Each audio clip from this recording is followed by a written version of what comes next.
I love living on the edge of life. That's like magic. On the next Impact Theory Super DJ and influencer, Steve Aoki shows us exactly how he's reached the upper stratosphere of success. This is the brilliant billion-dollar goldmine IP. This is gonna change everything.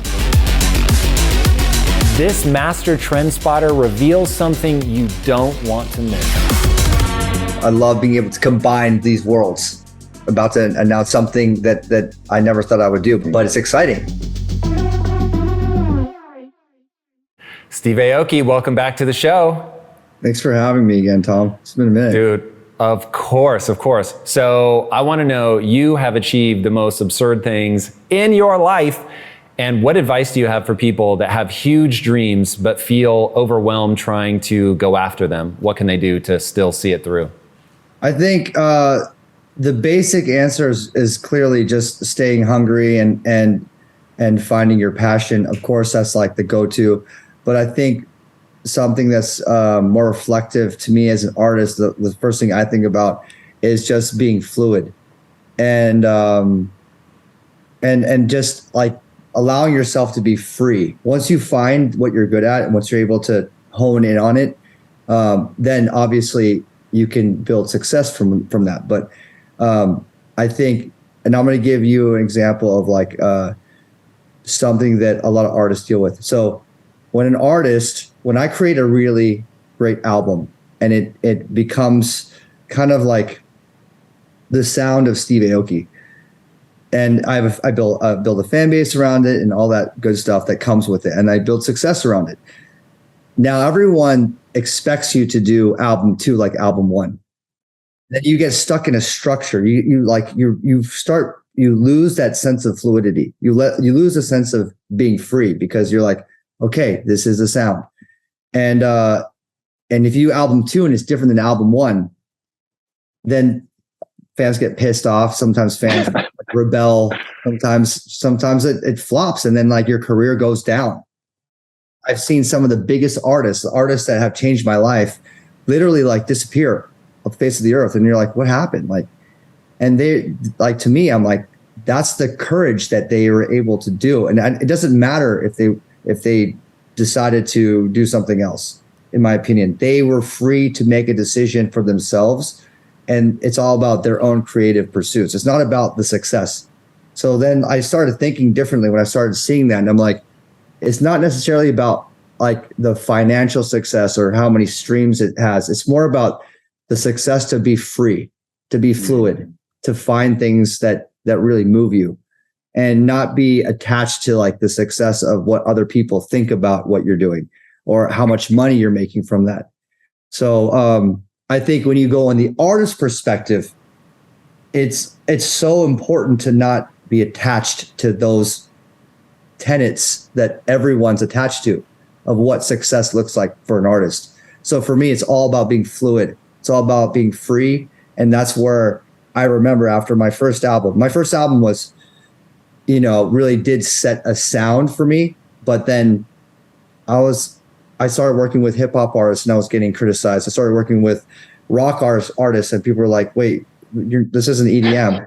And then I just kept on doing it so much and that I got everyone dizzy, and I'm like, I don't really care. I got everyone dizzy. I was like, I don't care what anyone thinks. And all of a sudden 7 albums later, I'm free. And like, fans will be with me or not. And I'm happy with myself. I feel success with myself. And most importantly, I have passion with the things I do because it's not dictated on someone else's like passions or someone else's like expectations of you.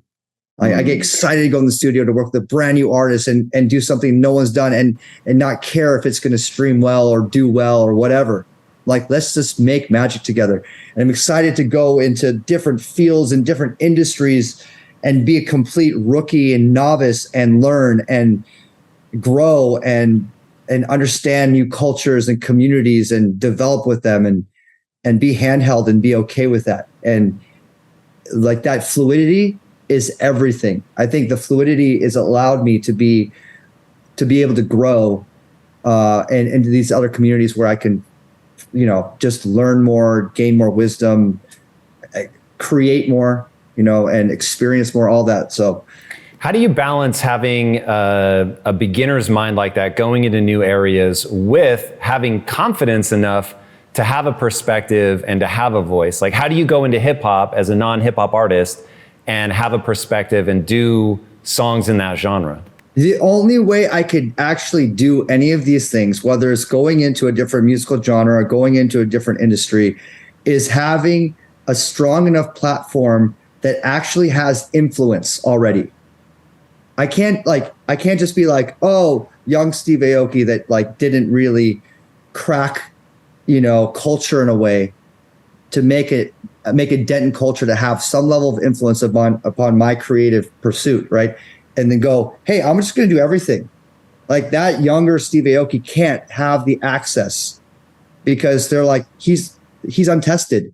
You have, it's just like when you do a test. I remember watching this movie, and and everyone's writing, like, everyone's doing these tests, and I was thinking to myself, if I'm the grader, like, everyone looks like, there's like certain people like, oh, he might look really good or she might look really good just by the way they dress or their demeanor, but it's really about what they're writing. That's what matters. It's about my songs or whatever I put out to the world that actually like makes culture turn their head, go, hey, this is interesting. Hey, this is a different outlook on this particular world. I'm interested. I'm curious. I like it. Wow, great take on that. So I need to have a platform of influence in order to even go into a different genre, because to go into a different genre, to go into a different industry, I'm going in humbly, and they have to accept me or not. Right? Because I'm like going in there. I'm not begging to go in. I'm like entering into a community, and I'm humbly going, hey, I'm a new member of the community. And they're like, oh, like, this person has a lot to offer to our community.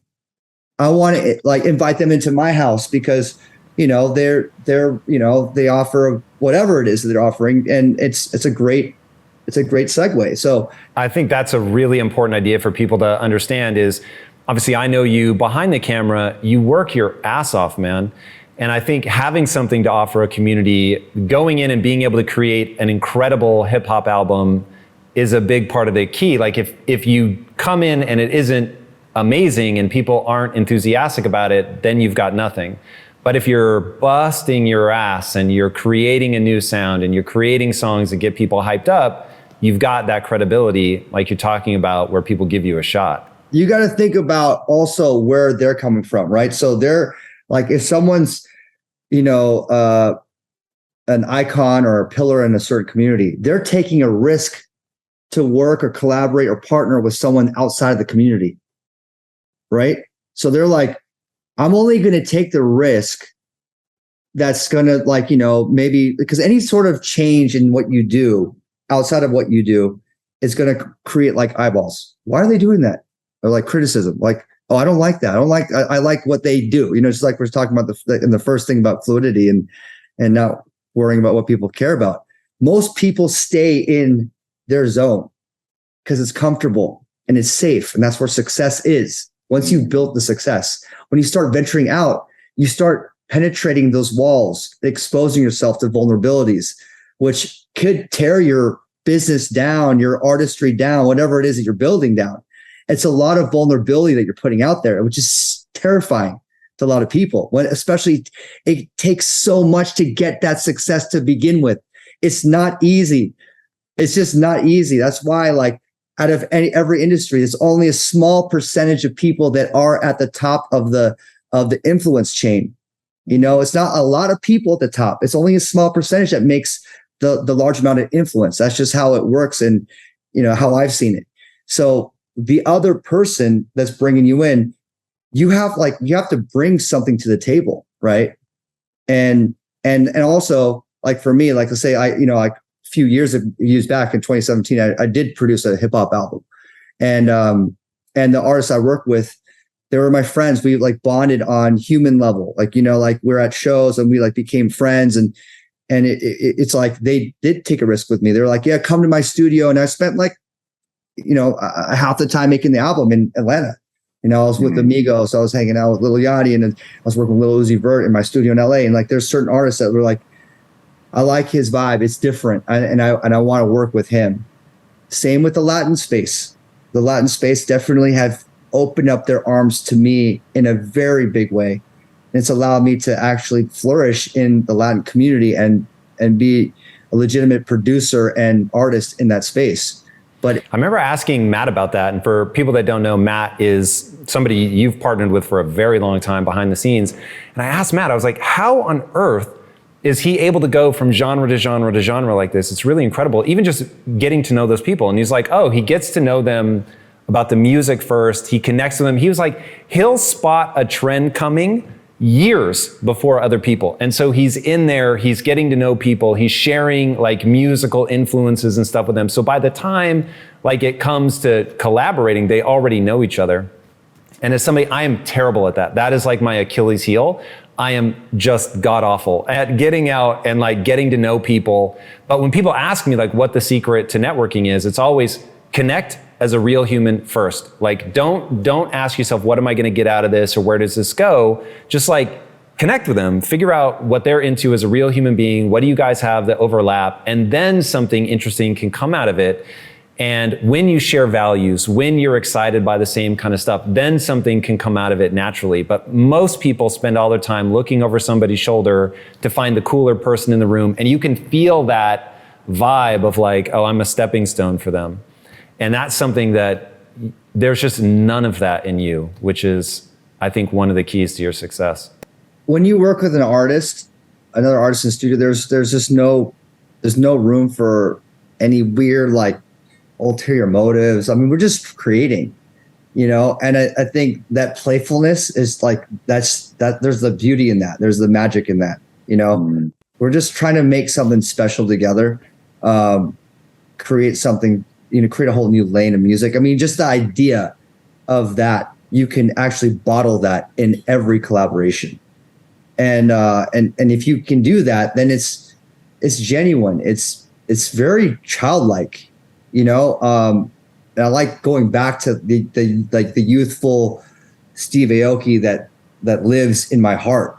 And he's always like telling me, don't forget to do this, don't forget to do that, like that's like, I'd say like the best way to stay grounded in any level of success that any of us get, or that I get, whatever it is always speak to your inner child, speak to like the younger you, and find that buzz, because we all have it, like, and I talk to tons of artists too, like, touring as much as I do. I think with a lot of artists, it's easy to get burnt out. It's easy to like lose like the drive and the happiness when you have something so kind of safe, when everything's so structured. It's also hard to stay it's hard to stay hungry when you have success and you realize, oh, this is success. Like, it isn't some magical mountaintop where birds are singing all the time. It's like hard ass work. It's a grind. And for a lot of people, I think it's really disillusioning. But going back to what you were saying in the beginning about fluidity, there's something really interesting in that. So I've experienced that as somebody coming into the YouTube space. So in the beginning, everybody was like, Tom, it's already played out. Everybody that's going to be big in YouTube is already big. Like, podcasts are done, it's settled. And I was like, nope, there's always room for the best. And so I had to come in and outperform people. I had to figure out what was it that I could offer people that was different. But then so I go from not existing to, millions of views a month and really doing something. And I got bored. And so I was like, I need to start interviewing different people. I need to push things into different areas. And my team was like, you're crazy. That's not how the YouTube algorithm works. You're going to destroy the channel. And for 18 months, I did. I fucked it up. Like, it was really like our views were going down. And I just kept telling everybody, look, we have two options. Number one, I stopped doing this forever because I'm bored. Or number two, we ride this through. We get to the other side where the audience realizes where I'm going. And so now finance is one of our biggest buckets of content. But in the beginning, people were like, what are you doing? But I was like, I need to learn about this in my own life. I've got to be excited. I've got to be into this. And if I'm into it, I'm going to create something that other people spark on because they can feel I'm into it. But if I'm just going through the fucking motions and I'm trying to stay in a box, not going to work. Exactly. It's like, it really does go across, like, it's just the human psychology. It's just how we are, you know, like, it doesn't matter if, as a musician or as, you know, motivational speaker, YouTuber, you know, whatever it is that we're doing, we need to find something that allows us to be free to pursue things that, whether or not people like it or not, we just have to do, because we are creators. We're going to always put something out there, but we have to really believe it genuinely.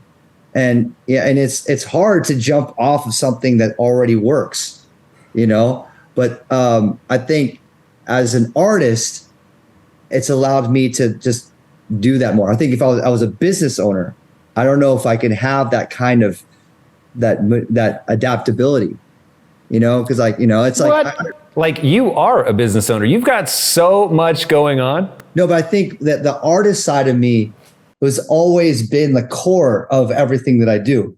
So the artist side of me, when I do business, is also penetrating all of the different things. So I definitely move. I mean, this is why Matt, we talked about Matt, my manager, he has to keep up with me.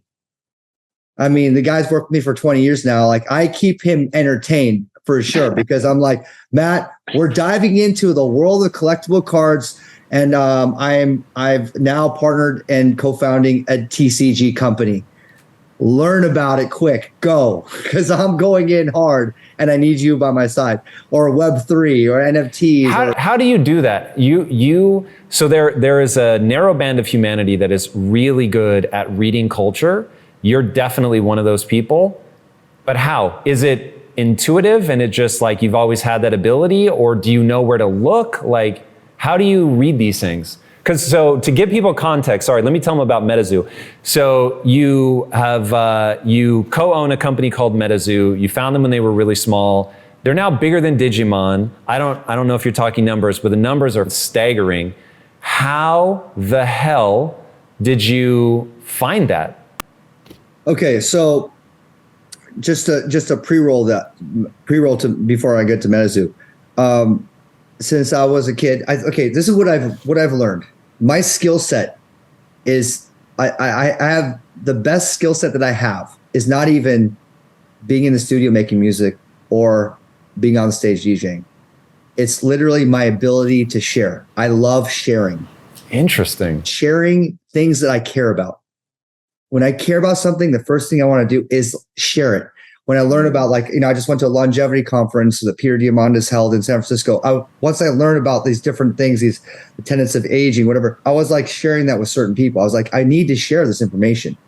And you know, that's why I became a musician. That's why I became a producer, because I love music. And I was like, I want to create things that I love that make me feel a certain way, to share it.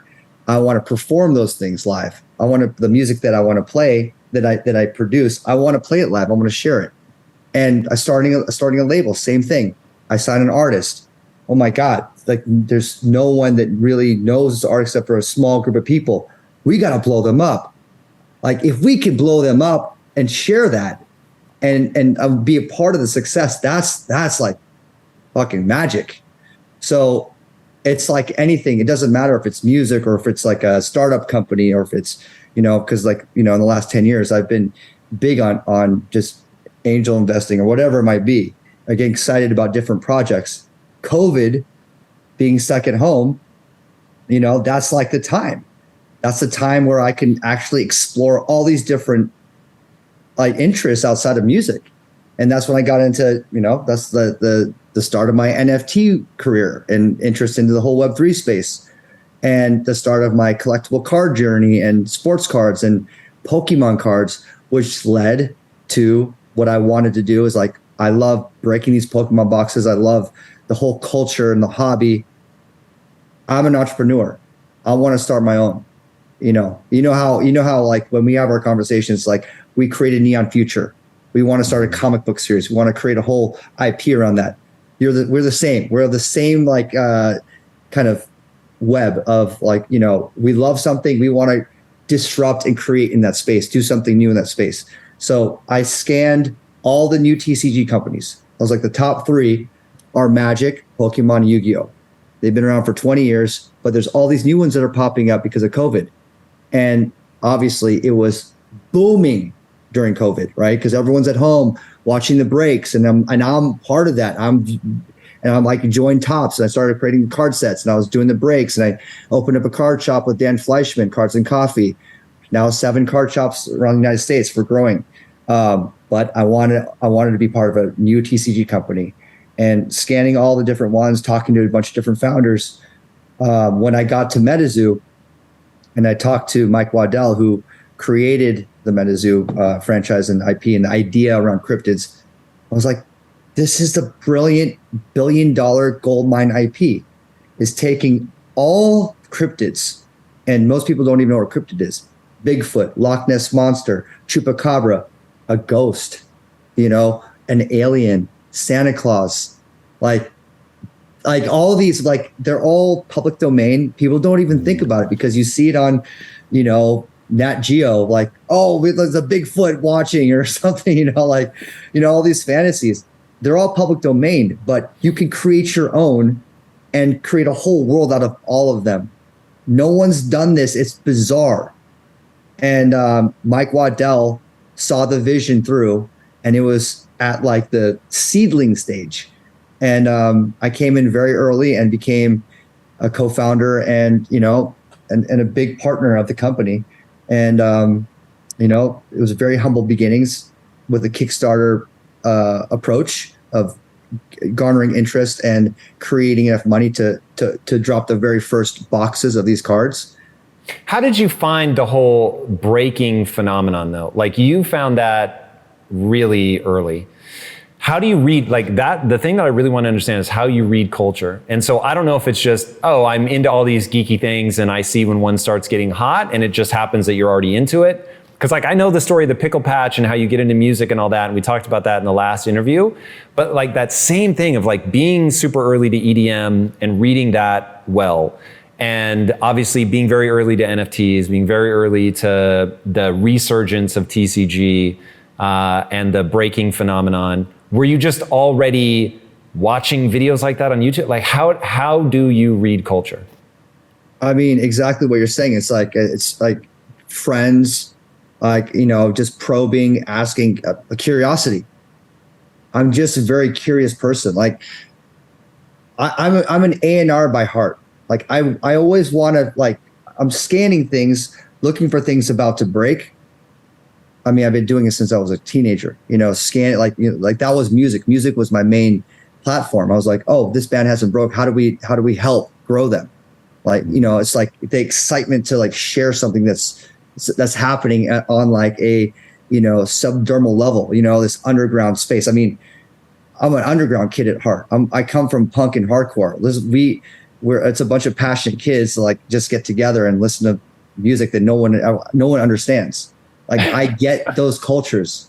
I love the cultures where no one else gets it, and then it blows up, and you're like, see, I told you so. You know what I mean? Like, I love being part of these kinds of worlds, and that will never leave, no matter what age I am. And it doesn't matter if it's music. It doesn't matter if it's cards. It doesn't matter if it's digital. It's like, I'm always looking for it, And I've always said this, like, hundreds of years ago, I would probably be on a ship, like, scrubbing the deck just so we can go find some new land and not do horrible things that they did. But like, just the excitement of like going out there exploring. Like, I love snowboarding and hiking up a mountain alone with my friends to find like uncharted snow, and then we just hit it ourselves. It's like this idea of discovery. The truth is, hitting your career goals is not easy. You have to be willing to go the extra mile to stand out and do hard things better than anybody else. But there are 10 steps I want to take you through that will 100x your efficiency so you can crush your goals and get back more time into your day. You'll not only get control of your time, you'll learn how to use that momentum to take on your next big goal. To help you do this, I've created a list of the 10 most impactful things that any high achiever needs to dominate. And you can download it for free by clicking the link in today's description. All right, my friend, back to today's episode. I just had a guy on the show from the DNA company, and they scan people's DNA, and he was saying, look, we now really understand the human genome, and the big data has gotten so good at understanding what the genomics mean. So it isn't just, oh, you have this allele or this marker. It's like this allele and this marker mean this. And one of the things he was looking at is the 3 phases of dopamine. And so you've got the ability to produce dopamine. There's a gene for that. You've got the receptors for dopamine. There's a gene for that. And then you've got the ability to clean out the dopamine to reset. There's a gene for that. And depending on the combinations that you have will determine a lot about your personality. And I would be so curious to know what your markers are, because that quest for the new, getting excited about it, which I think is one of the things that really has driven a lot of your success. One of the weirdest moments in my life, and you're either going to understand this immediately or you're going to think I'm crazy. It was weird and heartwarming at the same time. So I went to, I can't even remember what you were celebrating, the launch of something or number of years DimMock had been in business. Maybe it was the 20th anniversary or something. And you got Gorilla Biscuits back together, a band that, were it not for you, I never would have heard of.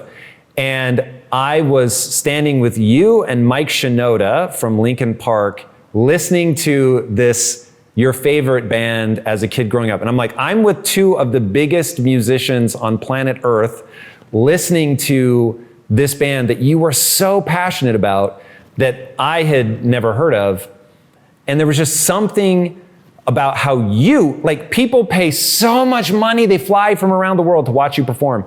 And there you were, completely enthralled by this band. I don't know, there's something about the way that you were able to get lost in that. I found it really interesting in terms of knowing you and knowing how you get into things. So that event was called Day One. It's like it was honoring the day one of, my journey. And my first tattoo was a Gorilla Biscuits tattoo. So, I mean, that's like the band that got me into hardcore and punk, that got me into silkscreen t-shirts, which eventually got me into starting a fashion label years later. So, I remember when we were coming together, we're like, okay, we got to create like the journey. Where does it start? I'm like, we got to get Gorilla Biscuits back together. Like they're probably in their late 40s, 50s. And, I think they were playing some shows here and there. But they knew of me because I'm a hardcore kid.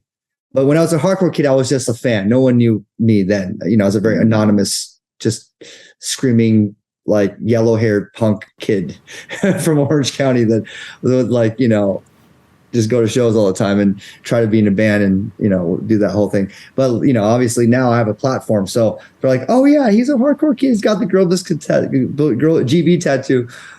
So I was able to somehow convince these guys to play in an art gallery at a fashion opening, with they're like, we got to bring our fans. This is going to be really bizarre. Cause I'm like, please. So they have like all their fans coming through, and they're all like men in their 30s, 40s, and 50s, all tatted up. And then like the streetwear crew, because it's right on Fairfax, right next to Supreme.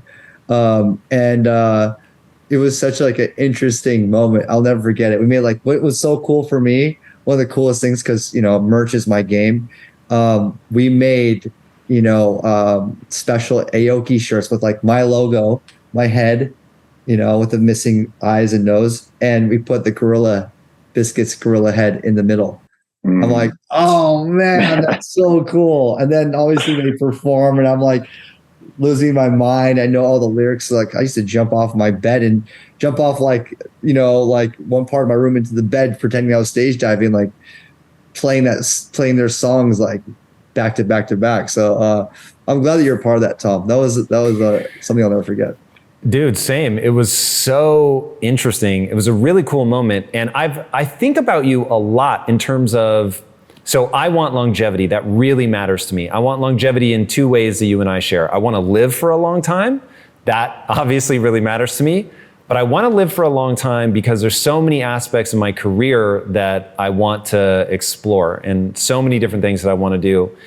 And the way that you're able to stay enthusiastic, the way that despite your success, you still work really hard. Like if I were to describe the things that people need to do in order to be successful over a long period of time, it would be those things. Like to remain hungry in the face of success is one of the most difficult things and one of the key markers of people that have real longevity. And so in that moment, I was like, wow, like this is how you keep it. You were having so much fun. Music obviously brought you so much joy still, like even all these years later. That's really interesting. So now I want to dovetail that into, you're obviously at the cutting edge of what I think is the most important movement in entertainment for the foreseeable future, which is Web3. And I love that we're having this conversation now in a massive bear cycle. So there's no empty hype. There's no people that are left in it because they think, oh my God, I'm gonna get rich. Like this is people who are like, this is gonna change everything. This is the coolest shit I've seen ever. I'm more obsessed now than I've ever been. And I wanna know, what do you think is next? Like what keeps you hyped about this when there isn't the just gazillion eyeballs focused on it? You're still in there, you're still building. Where is this going? I think what I'm excited about is what the metaverse can look like, because now we see what it does look like now with Sandbox and you know, like Sandbox and Decentraland, and what the metaverse is amazing for what it is and what they're doing and the amount of work they're putting into it. And for me, luckily, I've been working closely with Sandbox. We made the Aoki's Playhouse, like this insane, it's like basically modeled after my house. And we spent a lot of time designing it, making quests and having fun with the gamification of the house. And now we're just about to drop the Aoki water park. That's also with the avatars. So I work obviously really, really closely with Sandbox. What I'm really looking forward to is like what the visual layer is going to be coming up next. I don't need to explain the culture of gaming and how much of an effect it has on culture. It is clearly a big part of who we are as a society and as a culture, or whatever it is. When Web3 looks like gaming, and this is what I'm talking about, the transition of Sandbox and you know what it looks like right now, and what Sandbox will look like when it looks like Fortnite, when it looks like Call of Duty, when it looks like everything else that's happening, then the gaming industry will be Web3, you know, and that's the nature of how it works. This is what I'm excited about when that transition happens. And because I know it will happen and it's inevitable, that underlying factor of ownership, because that's the main thing about Web3 is ownership. When that ownership starts getting attached to things that visibly and becomes less clunky and becomes more normal, and how we identify with each other, how we talk digitally, how we socialize digitally, how we date, how we game, all of that, then it's like we will ultimately live. Everything will be Web3.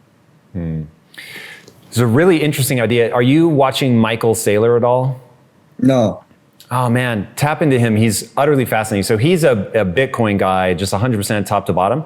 But he gave me this idea. So I've been trying to put words to why I'm so obsessed with Web3. Ownership is a big part of it, though. I come at it from a different angle. I want people to differentiate ownership from investment. I don't think NFTs are an investment. I think the SEC is going to handle that anyway and just put the kibosh on that. But ownership's important. But Michael Saylor has a brilliant idea that finally put words to what I felt about why Web3 is huge. And what he said is that for things in a virtual world to matter, they have to be like matter. Meaning they have to be tangible. They have to have the qualities of something that's physical. Now, what does that mean? Because obviously virtual things are never going to be literal, like tactile touching things. But what he said was, what the magic of the blockchain is very simply that it introduces irreversible transactions. And he said people think that's a bad thing because it's like, oh my God, like somebody stole my money. You and I both know, unfortunately, multiple people in some of the groups that we're a part of that have had things stolen from their wallet. And it's like, oh my God, like if you could get it back, like you would 100%.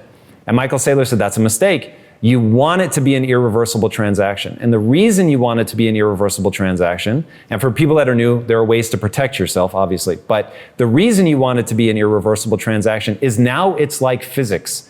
And he said, physics are the irreversible transactions. If you stand on the top of a building and you drop a ball, it is going to fall. You can't stop it midway and retract it back to your hand. It's like once you let it go, physics has it now, and it's going to do what physics are going to do. But because of that, you can build on top of it because it's all predictable. So take the human body. Pumping the blood through the heart only works because there's a predictable amount of gravity and the way that liquids, can move between membranes. If any of the laws of physics stop working, it all falls apart and we all die. The planets spin out of control and nothing, it all falls apart. And so by introducing these irreversible transactions, you now introduce digital scarcity, you introduce value. And so all the things, because people are like, oh, why would you want to introduce scarcity into the virtual world? It's like you have to. Because if you don't do that, nobody builds on top of it. You don't get the kind of creations that we can have now. And so for me, Web3, the thing that I'm most obsessed with is one, now the virtual world, which can do things that are limited only by our imagination. We can literally create the physics as long as there are physics. And now we're able to get the value pouring into that ecosystem so that we can do all of this incredible stuff. And the idea that I am most excited about is what I call signaling molecules. So in health, in nutrition, they talk about that what you eat sends a signal to your body. So the different things you eat send different signals. And I mean, just like drugs and alcohol, right? They send a signal to your brain, to your body. With NFTs now, you can tell a game like, oh, you have the Snoop Dogg skin, then there are certain areas of the game that you can go into that other people can't go into. There's a party that you're invited to in the real world, by the way, that you can go into because you have it. And so there's two concepts that I love. There's that, signaling molecules. The game can read what you have in your wallet and react in a customized way to you. And then there's borderless entertainment. Because now you're carrying that signal with you wherever you go. So you can, for instance, literally, I promise you I did not plan this, but with your NFTs, you can get into your concerts with your NFT. So it acts in real life as a signaling molecule to get me into something, but it also has things that it does in the virtual world in Sandbox or whatever.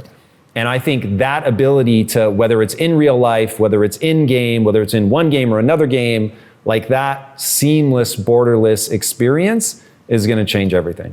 That's exactly why, I have my own community membership. You already know about this, but for everyone's watching. I'm in your community. Yeah, but that's the whole point. It is this borderless kind of you bringing in IRL and Web3. And it really is the bridge that needs to happen now because we are so early that anyone that's part of Web3, it's like, anyone that's part of Web3, we get all the network of what I'm doing in the Web3. But my main thing that I do, make music and play shows, that's one service that I can give to so many people. I can give a different kind of level of engagement that not other people can give. So that's one thing, that service I can give to everyone that's part of the Aokiverse. So that's been a lot of fun to be able to link up with these members. Different shows. And I'm doing things that I would never have thought or dreamt of doing, like making songs with the members. That's a commitment that I had to, be okay with. And I remember when Matt and I were coming up with the membership community and what it serves, what it's all about, the structure, we're like, okay, we'll make a tier structure so that, people that, just like we're talking about, people that are part of it, there's a scarcity and there's, like certain things that only certain people can do. And I can't make songs with 2,500 people, nor would I want to. But I'd make a song with a few people. I'm okay with that, to share the studio and actually put it out to all DSPs and make an official song.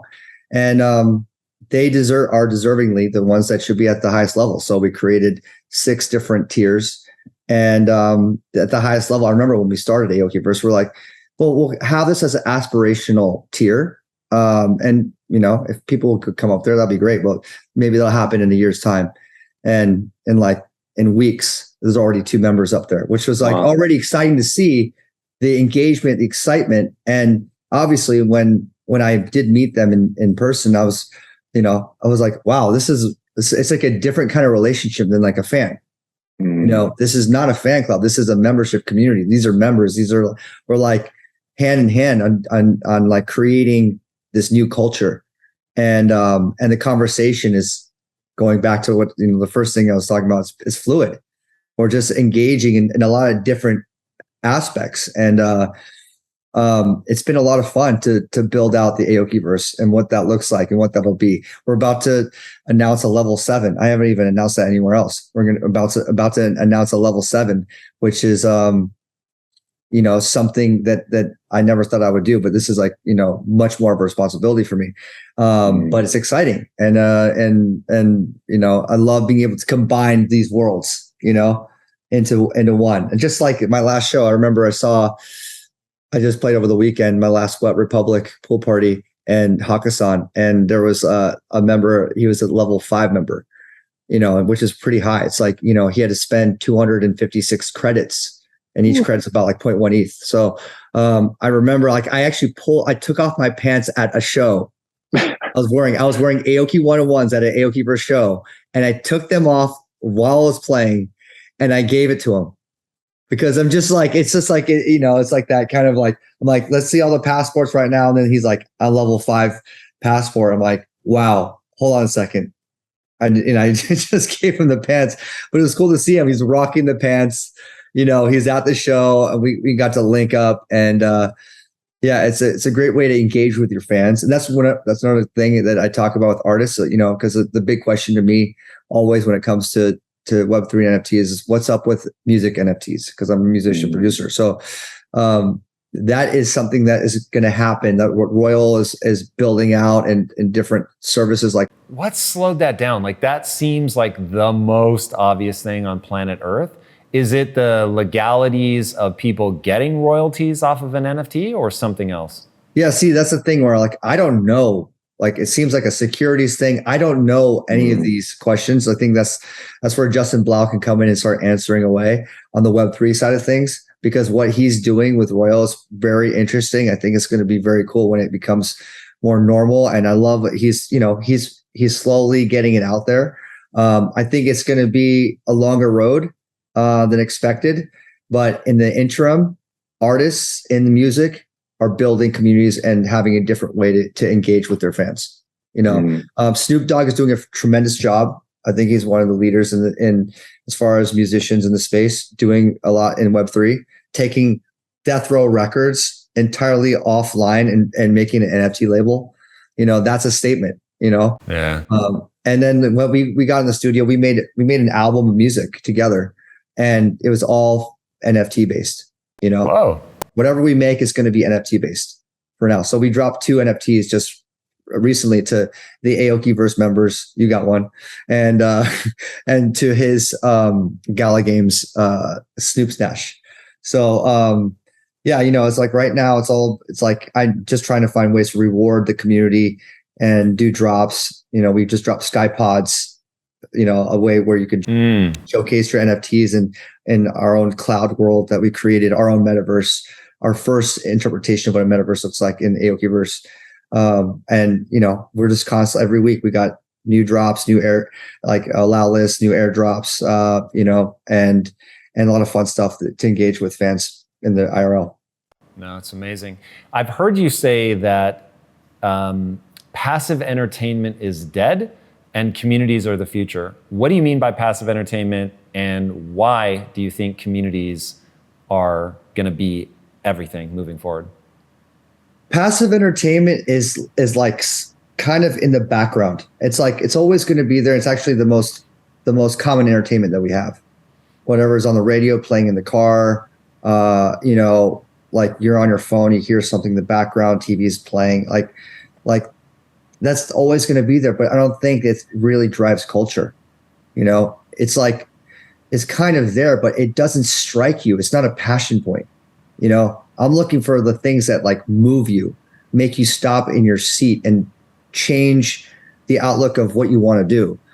I'm looking for jumping into a cold plunge instead of like taking a hot shower. Like hot showers are passive, you know, like, like I was in a cold plunge at 12 midnight last night just to like, you know, just know that when I sleep, I'm going to sleep good, you know? So like for me, that's just how I look at life. And if I can do things as not just a creator, but also knowing myself as a consumer and as someone that consumes culture in different ways, I'm always looking for the deliberate, like the creators and the producers and artists that are creating a deliberate impact on me. And like, you know, not only, you know, being part of their culture, but understanding what it is about that, you know, and also applying that to my community.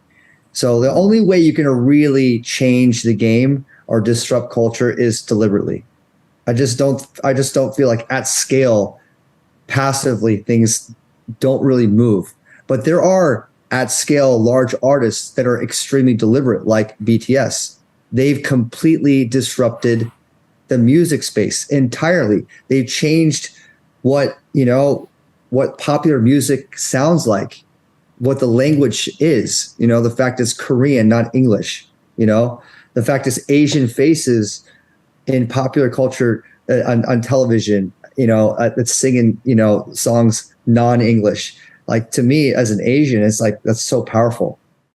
What is up, my friend? Tom Bilyeu here, and I have a big question to ask you. How would you rate your level of personal discipline on a scale of 1 to 10? If your answer is anything less than a 10, I've got something cool for you. And let me tell you right now, discipline, by its very nature, means compelling yourself to do difficult things that are stressful, boring, which is what kills most people, or possibly scary or even painful. Now, here is the thing. Achieving huge goals and stretching to reach your potential requires you to do those challenging, stressful things and to stick with them even when it gets boring, and it will get boring. Building your levels of personal discipline is not easy, but let me tell you, it pays off. In fact, I will tell you, you're never going to achieve anything meaningful unless you develop discipline. All right, I've just released a class from Impact Theory University called How to Build Ironclad Discipline that teaches you the process of building yourself up in this area so that you can push yourself to do the hard things that greatness is going to require of you. All right, click the link on the screen, register for this class right now, and let's get to work. I will see you inside this workshop from Impact Theory University. Until then, my friends, be legendary. Peace out. The bet that South Korea made, I forget when, like back in the, I mean, it was early, like 50s, 60s, something like that. They were like, okay, we're gonna align ourselves with American culture and we're gonna show that we can hang with that. And the formula that they've done, both music, K-dramas, like, dude, it is such a brilliant example of reading culture, playing it well, and showing that there's always room for the best. Like if you're able to create music that makes you feel the way that people want to feel, doesn't matter. I mean, they're smart to obviously inject a little bit of English to like really like, you know, make it stick, but I'm blown away by what they've done. I think like what you did by pivoting when you're doing a certain amount of content is working and is getting millions of views, and then boom, you're like, I'm not feeling this. And you made a deliberate change to do something that, you know, like showed a vulnerability where you start losing views. That's a deliberate action, you know? And that's what I'm talking about. I think like artists that do that, artists that take a stand for their art and take a stand for what they really believe in, not necessarily for what the world wants. Those are deliberations that that really, you know, strike me. And being strategic, like that's the thing that I've taken away from what South Korea has been able to do culturally, because America was the cultural export. Like we just had that on lock. When you and I were growing up, it was like America exported culture, and that was just that. And now to see other countries read that and go, okay, I see you, we can do that too. And there have been few that have done it as well as South Korea. Obviously, Latin music is way on the rise, but I think that what South Korea has been able to do from the size of their country to the disproportionate amount that they've exported story and music is really mind-blowing. And what I like, to your point, it's intention. It was reading the culture. It was going, okay, I see what America's doing. I see why this works. We're going to learn that style of storytelling. We're going to get very good at it. And in some ways with the K-dramas, I think they've surpassed us in a certain style of storytelling. But it's incredible. Like when Squid Games just ate the world. I was like, these guys, man, like this is such brilliant storytelling. Yeah, I'm very, very impressed with that level of intentionality. I'm actually going back out there to Asia in a few days, so I'm excited to. I'm going to Seoul, not for a show, just to like hang out.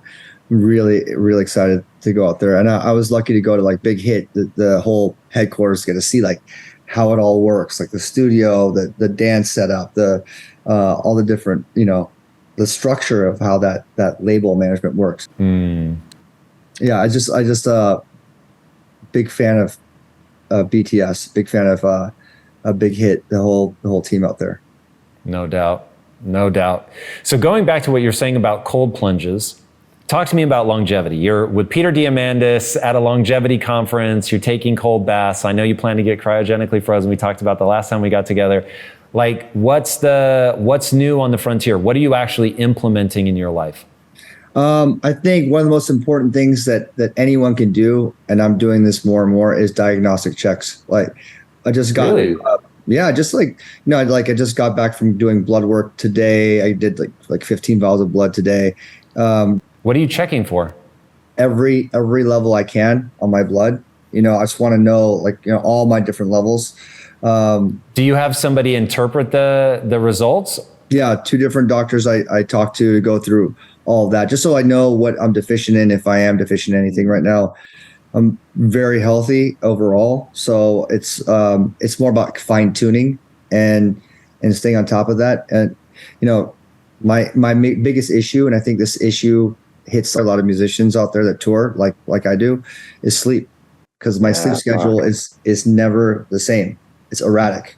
If I could sleep every night the same time and wake up every day the same time, I would, because I know that will attribute to a longer life, period. So the fact that I don't, I know that will affect my brain. And yesterday I just got back from getting my brain scanned by Dr. Amen in Orange County. So I went out there. Yeah, went out there, saw him, had a full diagnostic report on my brain. Wow, I got to see my brain like you usually see the top part of your brain, with fMRIs. This one, we got to see the bottom, where I got to see the temporal lobes and the underside of the brain, which this is pretty recent technology. I think maybe in the last 5 years or something like that. But I got to see a healthy brain and my brain. And this is where it gets really exciting. So I think what I think a lot of people I talk to, they're really terrified to see their results of their body, because we treat our bodies badly in general. We don't realize how much damage we do to our brain through extreme sports. Like myself, that's like my main cause of injuries to my brain, from just like big spills, snowboarding or whatnot. I mean, I'm really more careful about that these days. The emotional trauma that we might have experienced through our lives, and some trauma I didn't even realize had such an effect on me. So I got to see, and it's just I'll share this here. My brain, for the most part, is pretty good looking. It's a good looking brain. So I'm pretty happy about that. There is on the prefrontal cortex, which is like the main driver of your brain, there is a little valley here right in the middle. And that's most likely from some level of impact from back here and it hitting the inside of the skull. So I've hit the back of my head plenty of times. I had amnesia from flying off of a jump when I was 12 inline roller. So I've definitely, all the damage you've done when you're a kid growing up, they will have significant impact throughout your entire life. Wow. Unless you actually do something about it. The other interesting thing that I saw was my temporal lobes on the underside of the brain. When you go up, they have these kind of shapes of like this. These are called temporal lobes. I wish I had my brain to show you. They were a bit mangled. Really interesting. Yeah. So that was what Dr. Amen was saying, is from emotional trauma. that I've experienced, and my Really? How can he tell that that's emotional trauma? this I don't know. He just like he's a brain expert, so he's like, this area is emotional trauma. This area is, you know. So he was able to explain like what areas of the brain are associated with what function or what, you know. Do you know what emotional trauma registered for you? For me, I was thinking about the emotional trauma. It's like usually breakups, but my best friend, manager passing away tragically, you know, which was too young for him at 45. Michael Thean, I have two managers, Matt and Michael. He was like my soulmate without being, you know, my girlfriend, you know. He was What my happened to partner. her? He had a heart attack when he was walking his dog. That's another conversation to have, because it's the widowmaker heart attack. It actually kills a lot of men in their 40s. He was in shape. He was like, you know, he was working out. I mean, he was a bit unhealthy. He eat all kinds of food, and, you know, I'm sure he had like a party past, which he did, but like nothing to warrant a heart attack at 45. Wow. So that shook me really bad. But I didn't know it would shake me up that bad when you'd see the mangled, like these mangled temporal lobes. So now it's just about healing, you know? So, I mean, I went so deep on the brain because it just happened yesterday, but longevity overall is a big one for me. I live in a very ironic headspace because I love living on the edge of life, like jumping into water off cliffs, you know, but really high, you know, very high levels, whatever. And, you know, pushing yourself like physically. But I am becoming more risk averse and becoming a little bit more conservative in that space. Because of the brain trauma, or just naturally getting older? I think maybe naturally getting older, but really based on the fact that I care about my brain, you know, and also like just me as an artist DJing so much, there's no doubt I am an athlete, at the very least a mental athlete, and I train like an athlete. And even at the level that I'm going, you know, I don't like, I might occasionally have a drink or a beer or something like that, but I don't drink before my shows. I don't party or do drugs. You know, I don't do drugs and party like that in that sense of party. I party as in like go crazy at my shows, but I've had both my shoulder rotator cuff surgeries because of just doing this repetitive damage. So crazy. My knee, I have a meniscus damage from jumping off stages. Like there's I have tinnitus in my ear from just hearing damage. Like the occupational hazards of DJing is a lot higher than most people think, you know, because people think, oh, you're just pressing buttons standing there. I mean, it's like, you know, and I'm 44 now. So like, I'm like, wow, I can't, like, you know, I can still jump off stages and have fun. But now I think, how many more of these can I actually do to my knees? You know, before, when you're like 20, 30, you're like, it's unlimited amount. It's not. It's not. Like eventually you're like joints and bones they just can't sustain the impact over and over and over and over again. So you have to be mindful of that. Yeah, we're living in a super interesting time where we get to actually watch people that have this kind of longevity go through the different cycles in their lives. So obviously, take somebody like Snoop Dogg or even 50 Cent, where we're seeing these major different movements in their career. And now same with you, right? Watching you go through for people that have really been paying attention, from the Pickle Patch days when you helped break some of the biggest artists. I mean, Lady Gaga, Kanye West, Skrillex, like all came through. I don't think that was the Pickle Patch, but it came through like your early club days. Parties in LA. Yeah, and then now, obviously, as the DJing, I mean, global sensation, all of that. But seeing you also branch into business, same with 50, same with P. Diddy, like watching guys have this longevity of career while the body is going to have its issues. To your point about being an athlete of the mind, the reason I like playing the game of business is that it's the only game where you don't have to worry about your body wearing out. Where if you take care of your mind, like you really can go and push. And I will assume that you're not mentioning numbers for a reason, but I know some of the numbers of some of your businesses, and they're fucking bananas, man. And so seeing, I do want to let your fans know about this one, because it's exciting. Please, yeah, I'm saying, like, trust me, that's MetaZoo is a TCG, and what is a TCG? It's a trading card game like Pokemon, right? And like I said, I talked about the whole cryptids, and how it's an IP that hasn't been tapped. And here we are taking these creatures, these cryptids like Bigfoot that has like 20 million followers, and Chupacabra has a gazillion followers, and so forth.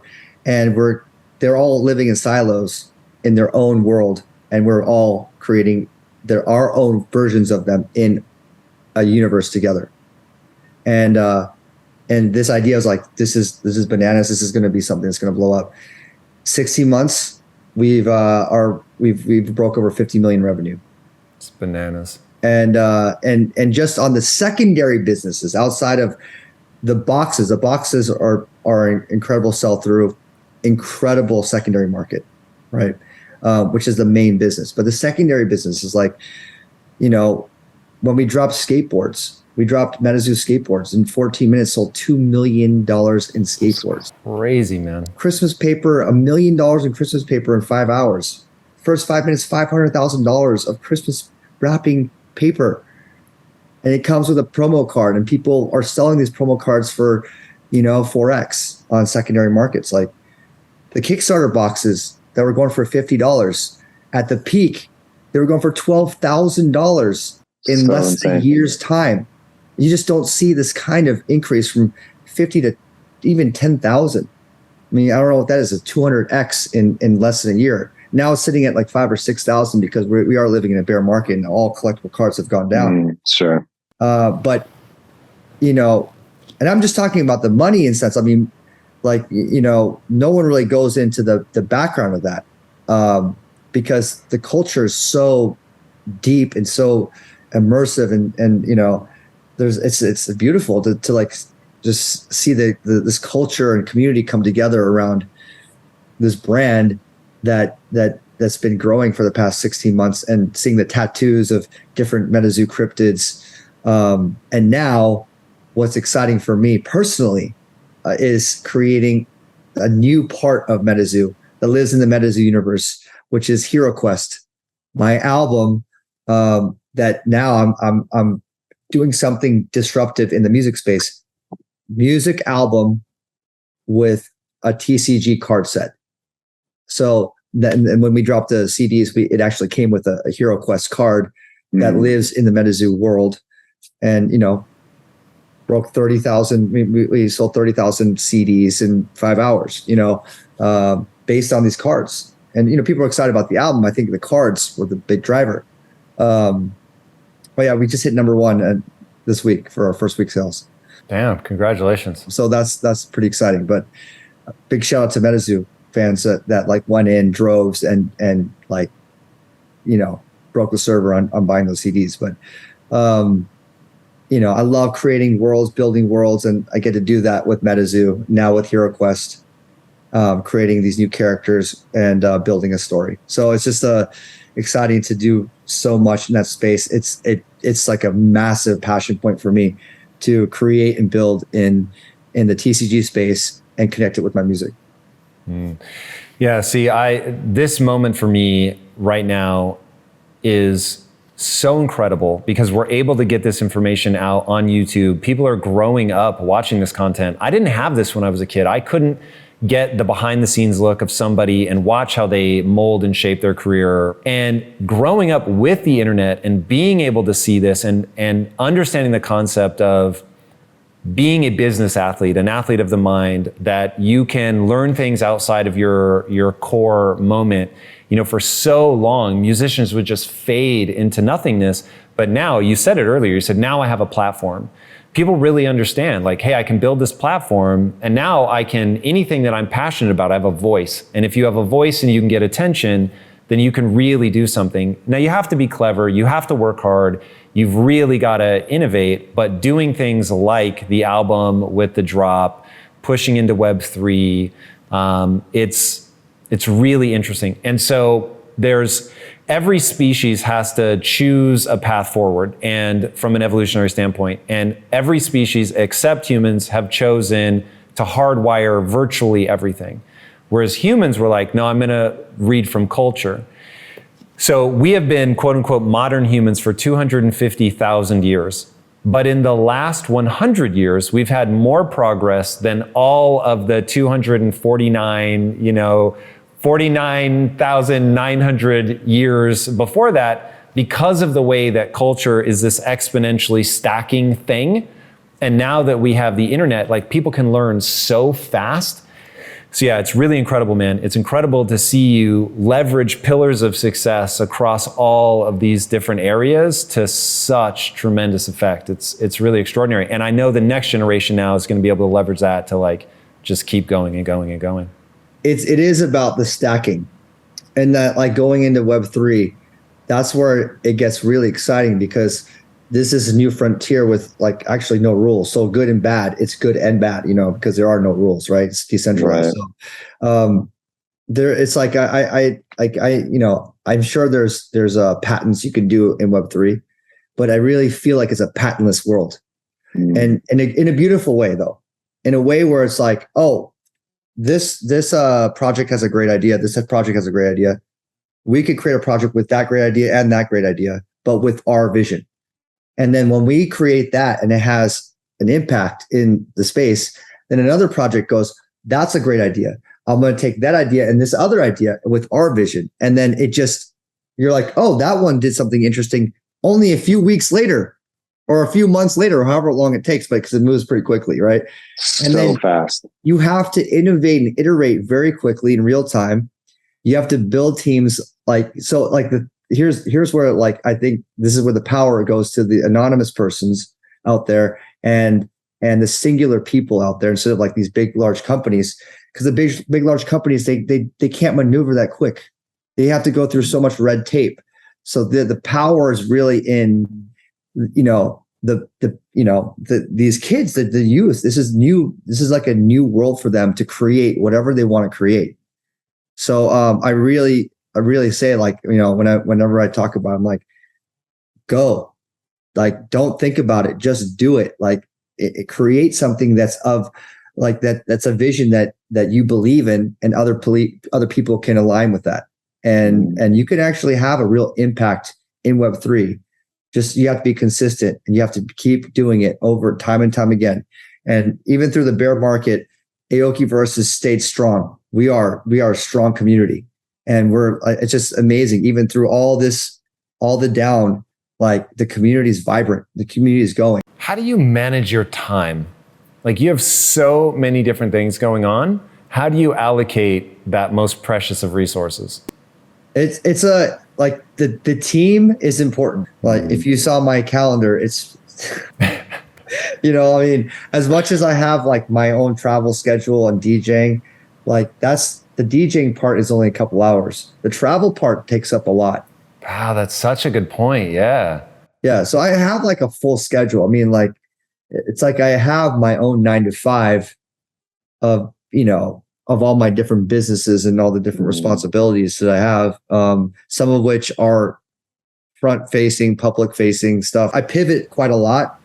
Some of which are like boom, we're going live, doing podcasts, and then some of which are just like planning, prepping, A&R calls, setting up the next album. It's just, it makes it interesting, though, because there's a lot going on.